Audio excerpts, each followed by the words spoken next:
Oh my god, I can't keep living like this. The Vikings win 34-28 on a walk-off victory in another completely insane and deranged game. The Vikings will never let us have a moment of peace, but at least we're in the bye week at 3-3, right? This is the Locked On Vikings podcast. Let's pick up the pieces.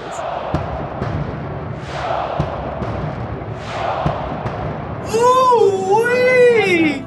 You are Locked On Vikings, your daily Minnesota Vikings podcast. Part of the Locked On Podcast Network.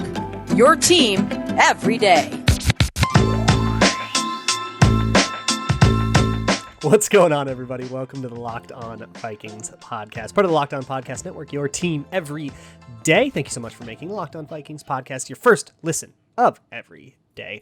I am your host, your pal, and Katie copied off in math class. My name is Luke Braun. You can find me on Twitter at Luke Braun NFL, and the show is on Twitter at Locked On Vikings. And today, of course, we're picking up the pieces of the Vikings 34-28 overtime walk-off victory against the Carolina Panthers. Go check the at Locked On Vikings Twitter account to see me literally shaking after the game. This one was so stressful.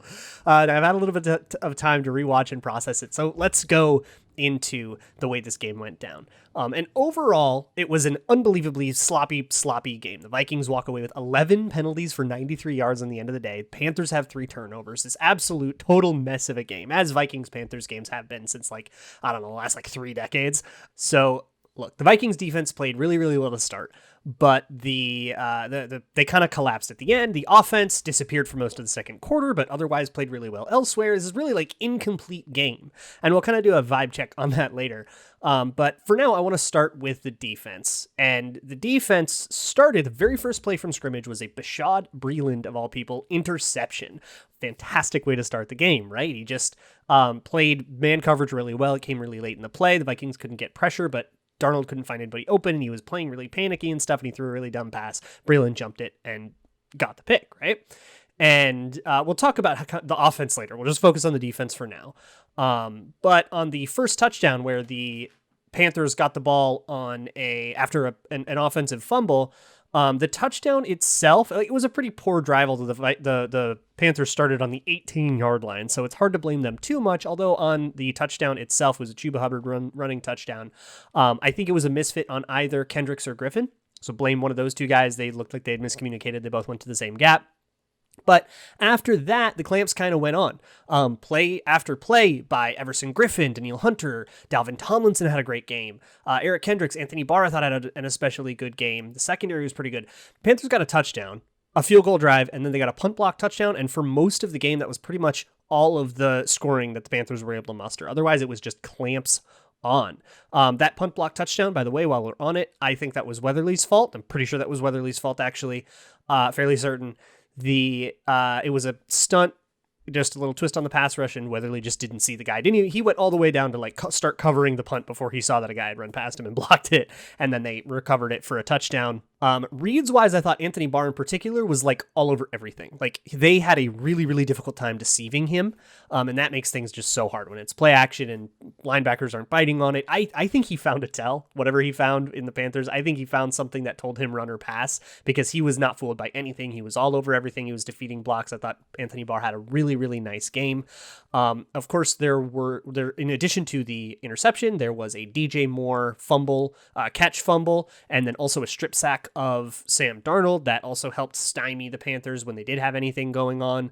There was just nothing for the Panthers all day until that final collapse. Of course, they missed Christian McCaffrey in this game. Last time we talked, I didn't think Thielen or Jefferson would play. Both of them ended up playing. And that got announced 2 seconds after the show went live on YouTube, which is great. But yeah, so they really missed Christian McCaffrey in both pass protection and of course in the run game. But the pass rush was just there. You got Armin Watts was the one who got the strip sack.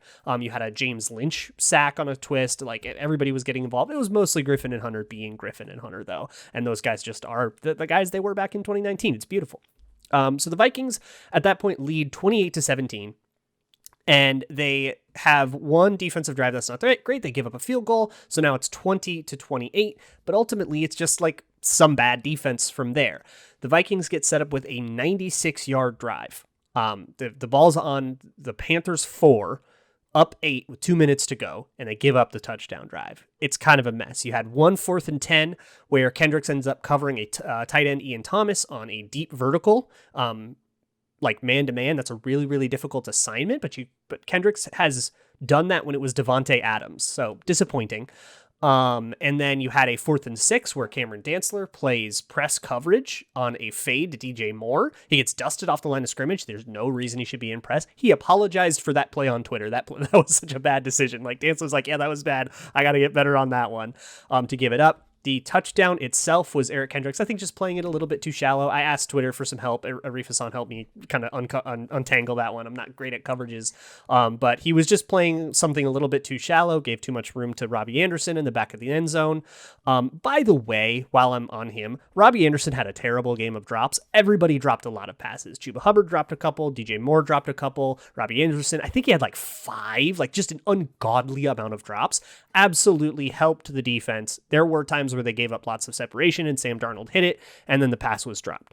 So it definitely helps the defense with any gaudy stats you see. But I think even after factoring that in, the defense had a really, really good game. And so after that touchdown, and then the 2-point conversion after that ties the game at 28, was a cute little shovel pass. I don't really blame anybody for that. It was a good play design. Hats off. So after that, the defense would never see the field again because the offense would win the game in overtime. But it was kind of a bitter way to end it. After a really good game, bitter way to end what was otherwise a really, really solid performance. They were all over Sam Darnold. Sam Darnold did not look like a good quarterback, and part of that was because of the pressure the Vikings put on him, and the windows that they made Sam Darnold hit are not windows Sam Darnold could hit. And the drops themselves, some of those were contested catches, some of those were just like the guy was just open and dropped it, some of those wouldn't have gone anywhere anyways. The defense played very, very well. Defense is currently 5th in EPA per play. At least I checked that before Steelers Seahawks. I don't know if Steelers Seahawks messed that up, but as of this recording, at least 5th in EPA per play. That's a fantastic turnaround from the disaster that was the first couple of games. The defense is good, and the offense needs to pull it together. And there's a lot of stuff the offense needs to talk about. And we'll get into all of that. But first, let me talk to you about how you watch TV, because there's all sorts of devices and logins. You're watching live sports on one thing. You've got another login where somebody's watching like on-demand stuff and your on-demand favorites, Prestige TV or whatever. You got highlights on your phone. You got another login for this. It's too much crap. So consolidate all of it. Get your TV together with DirecTV Stream. DirecTV Stream is a new service that brings all of your live and on-demand favorites to one place, so you never have to worry about a million passwords and a million different devices again. That is, once again, DirecTV Stream. You can find more at directv.com. That is directv.com. So the offense had a similarly inconsistent game, but I think it was a much worse game than the defense. The defense played pretty well for most of the game, and then they fell apart at the end, and that's on them, but most of the game they were pretty good. The offense took a while to kind of wake up. They really disappeared for a good chunk of the first half, but they didn't start bad. The start of the defense was, of course, they basically got the ball in like point blank range from the interception. They drive down, they get within the 10. They throw a pass to an open-ish Tyler Conklin, difficult catch. He can't haul it in, and they end up kicking. It was like a 4th and 2, and they kick the field goal from, I think, the 6 or 7 yard line, which is, I think, controversial, and it obviously comes back to haunt them because the game went into overtime. But, whatever, that's going to be the decision early in the game. And then the next time they get down there, and they get down there again on like a real drive, and it's much nicer. And again, they get inside the 10, and Kirk Cousins has a 3rd and 5 inside the 10, like infrared zone, I think was the way that my good pal Joe Oberle used to put it on the first podcast I ever did back in like 2017. But real deep red zone, right? Point blank range, 3rd and 5. Kirk Cousins throws it short of the sticks. I hated that decision. There was a chance to throw it to KJ Osborne at the sticks for a much better chance at a 4th down, and he had the pass protection for it. Pass protection, by the way, was pretty good all day. Not a coincidence that, Christian Darrisaw started, and suddenly the pass protection's a lot better. But throwing short of the sticks, and it's one thing if you're going to throw short of the sticks and then go for it, right? If you're thinking, okay, it's 3rd and 5, but this is 2 down territory, we treat it like a 2nd and 5, it's to throw short of the sticks is fine. But if you're not planning on going for it, then throwing short of the sticks is really, really bad. And yeah, he had a chance to turn up field, maybe make a play, and that's what the play is supposed to be, but he didn't make the play, and I just don't like making it that hard on yourself. So a couple of really rough decisions to not go for it on a fourth down inside the 10-yard line makes it 7-6 after the fumble that set up the Panthers with good field position. That fumble came between those two scores, by the way, and it came on a pretty cool play call. I thought it was a power run to the left stapled onto a screen to the right, a tunnel screen to the right. So you had run left or screen right, and then Kirk Cousins making the read live. Tunnel screen goes to Justin Jefferson, who got 14 targets on the way. On the day, by the way, for those keeping track at home, and I know there's a lot of you, and he fumbles that one. And they actually went back to that play later, so they didn't throw it out or anything. But bad ball security, fumbles, and it sets up the Panthers, so the Panthers are up 7-6 at that point. So we have these like really bad points looming. The Vikings will go down and actually score another touchdown again on a split action zone lead. They go all the way down to point blank range, get inside the 5. And split zone is a running play with a tight end coming across the formation and then will block the backside of the play. So what you do is you fake that, have the tight end coming across. Defense doesn't have any alarms for that. It seems normal. Tight end comes across all the time, but instead of blocking, he just leaks out. That tight end, Chris Herndon, gets his first touchdown as a Viking, first catch as a Viking, and it's a touchdown, which is fantastic. I think it's his first catch as a Viking. But so they get that touchdown. They go for 2 to try to make it a clean 14-7. They don't get it, and then it's 12-7, and then it stays 12-7 for a really long time. Panthers get another field goal. It's 12-10, but the offense just like entirely disappears. Tons of penalties, a few offensive line problems, some run play problems. But the offense disappears for like most of the second quarter and into the third quarter. And that includes another end half debacle. The Vikings had a chance to do the thing where you go down at the end of the half and score, get the ball at the beginning of the second half and score and double someone up. And they just totally dissolve in that end half debacle.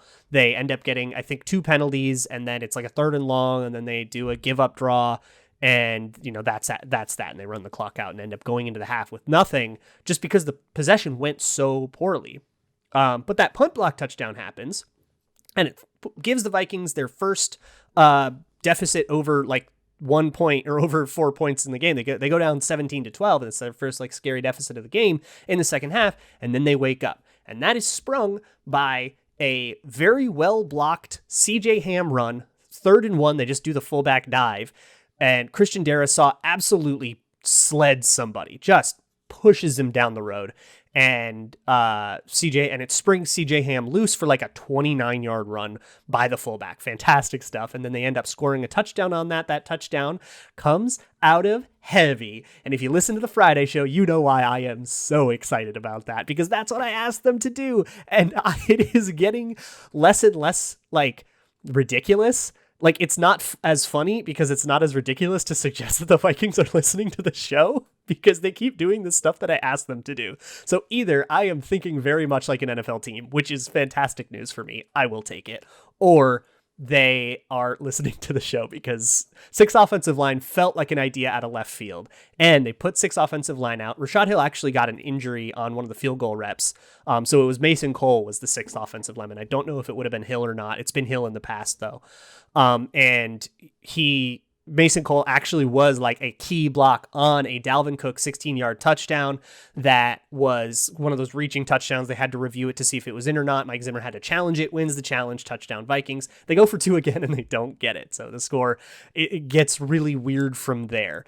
So it's 18-17 at that point. They get another touchdown drive. This one was a phenomenal Adam Thielen catch and a very good throw from Kirk Cousins as well in the end zone. One of those, like, how did he come up with it? It was very reminiscent. If you remember the 2018 Lambeau tie, the one where Adam Thielen catches it and 2 Packers are like closing in.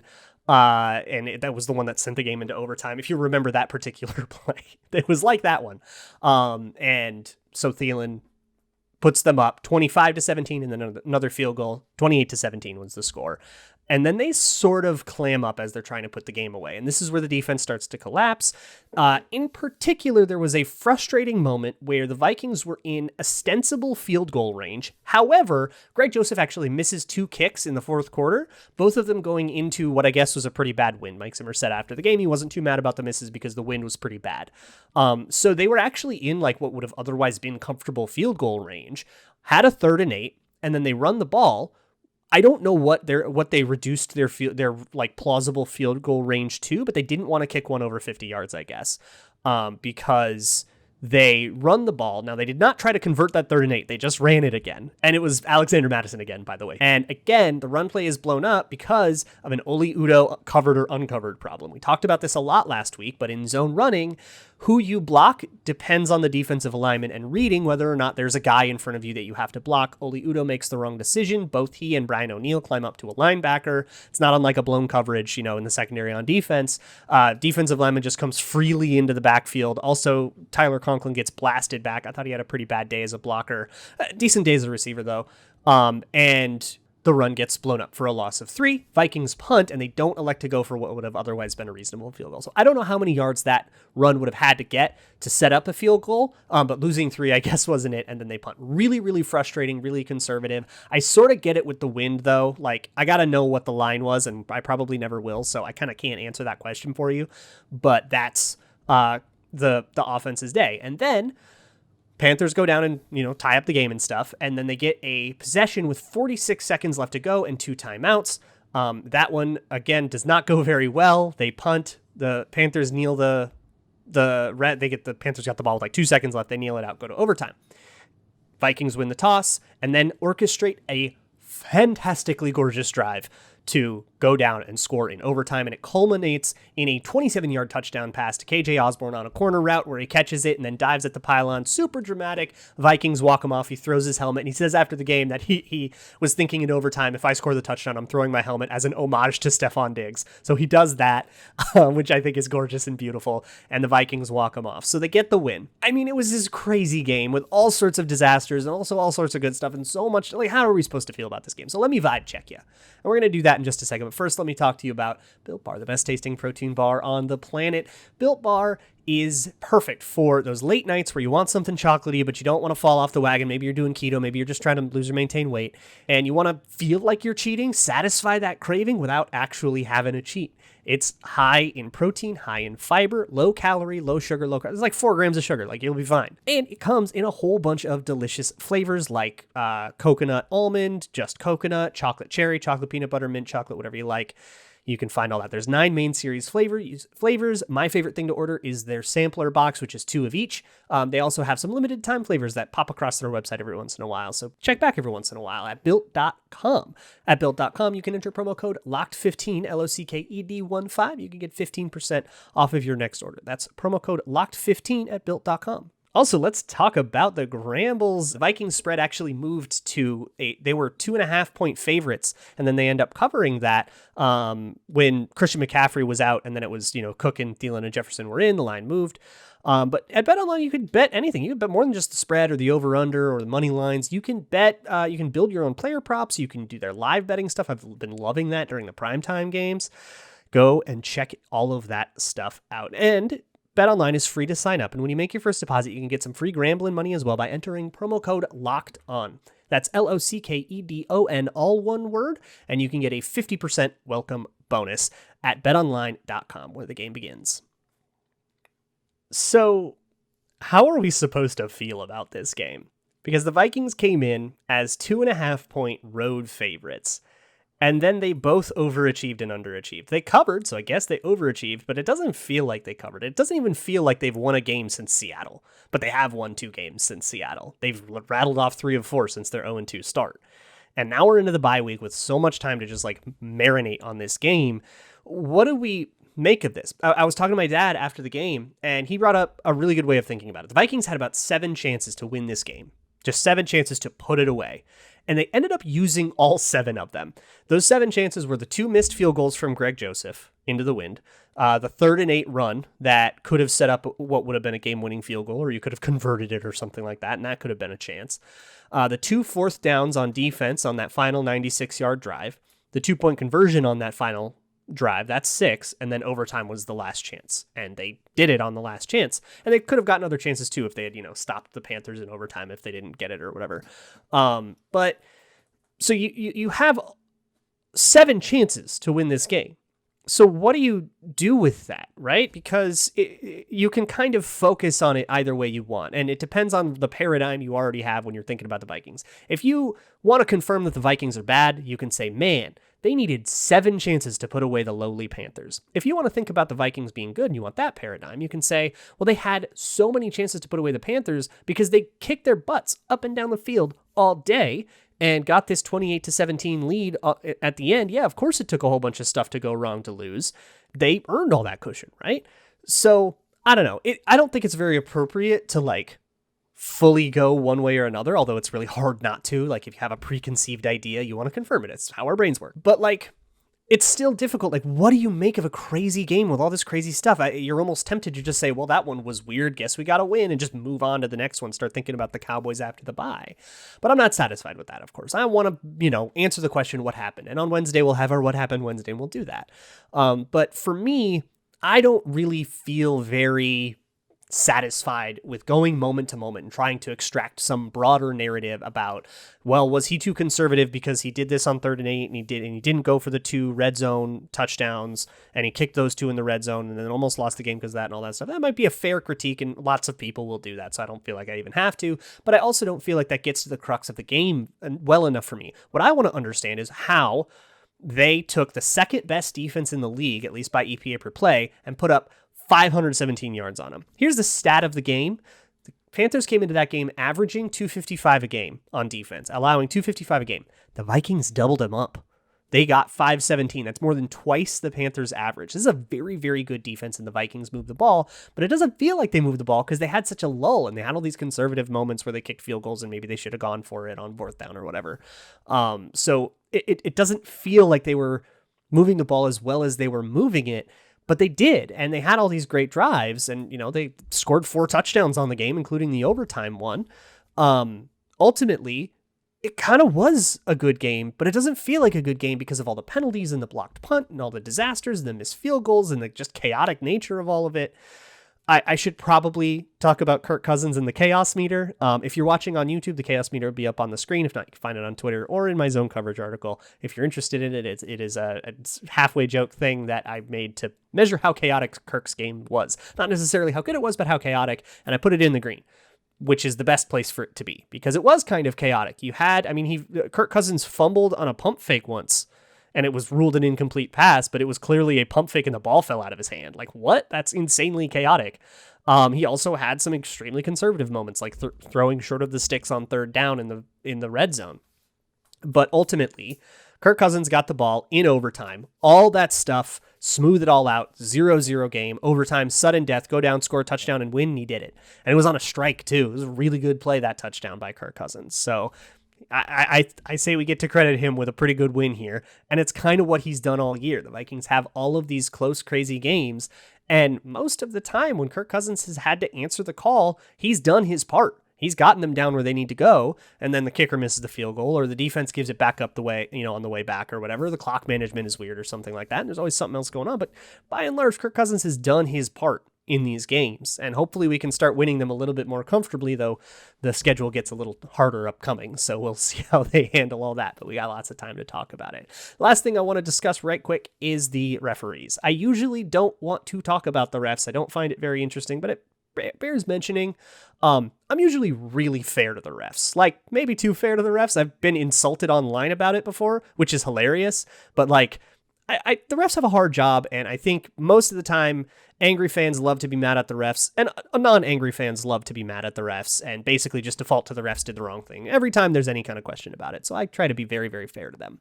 All of that prefacing aside, they were bad in this one. It was a poorly officiated game. I thought they called the Vikings a lot tighter than they called the Panthers. And again, I'm usually not a homer about this kind of thing. I usually bias toward the refs, but there were some pretty ticky-tack holding penalties on the Vikings, and the Panthers got away with some egregious ones. That's really, really frustrating. And it's probably just the refs didn't see it. It's not like this conspiracy called in from Vegas to get the Panthers to cover, which they didn't in the end anyways. But it's frustrating, right? But also there were these game flow issues that just really, really frustrated me. Like, NFL, get it together. They took way too long to do reviews, way too long to figure out the kind of routine idiosyncrasies of a play, like what the game clock should be reset to and where the ball should be spotted when it actually was a catch and not, an incomplete or whatever. And just figuring out all those things, it felt like they were doing this for the first time. It's week 6. Get it together, NFL. But with all of that said, the Vikings win. They're at 500. They're in the bye week, and they get to go try to fix some stuff. And we'll talk about the stuff that they have to fix. Coach's seat gets a little cooler when you win 2 in a row, even if you win them ugly. So we're probably not talking about that at the bye week, although I still will have that discussion, I think, sometime over the bye week, hopefully. And we'll go from there. If you want to follow a little bit more of this, you can find my Twitter, Luke Braun NFL. The show's on Twitter at Locked On Vikings. The Peacock and Williamson podcast should be your second listen of the day. Thank you so much for making us your first listen. Peacock Williamson is a national show. They're doing things from the national angle, doing a great job over there, so go check them out. I will see you all tomorrow, and as always, Skol.